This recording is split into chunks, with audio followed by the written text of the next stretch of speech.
One, when I went off to college, started attending Eastern Washington University, which is, well, at that time was Eastern Washington State College. It was at the time when a lot of the state colleges were opening up admissions to African American students, where they were recruiting them. And attending Eastern, they didn't have a Black Studies program. They had a Women's Studies and a Latino Studies or Indian Native American, but they didn't have Black Studies program. So the students that were recruited, I wasn't recruited, but I chose to come, started working with the administration to put into place the Black Studies program. And we won, but also putting into place, have the administration recruit viable professors, African American professors, wanted them to come and work, not just in history, but in all aspects in the different departments.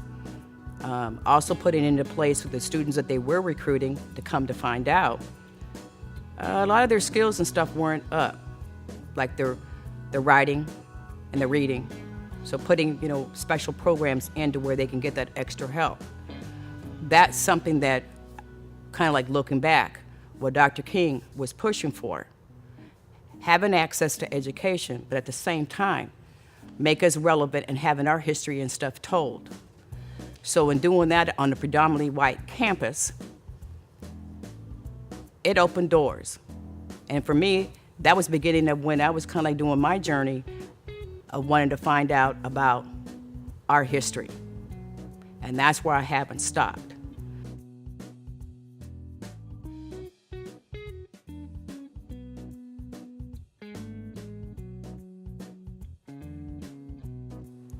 When I think back at the time, again, having an idea of what was happening in our country, I have to really, really thank my father, let alone my mother, for pushing to open up doors for all of us kids.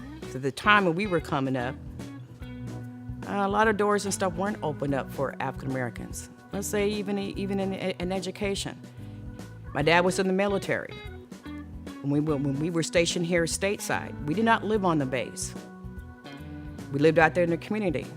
But what he had to find out for us is what neighborhood would be the best that we can live in, because who had the best schools. And that is something for me is very, I'm thankful for.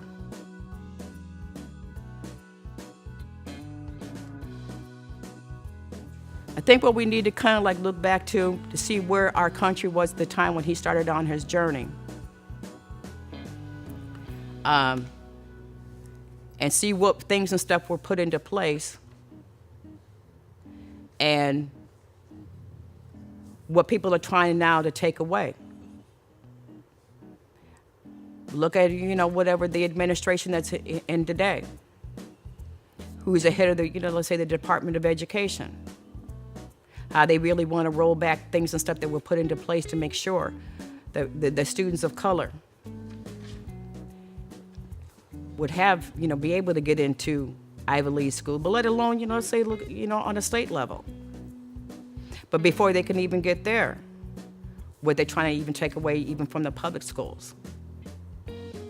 They need to start putting money back in and making sure, even the states and stuff, put money in and really thoroughly invest, put the money in and investing in the education.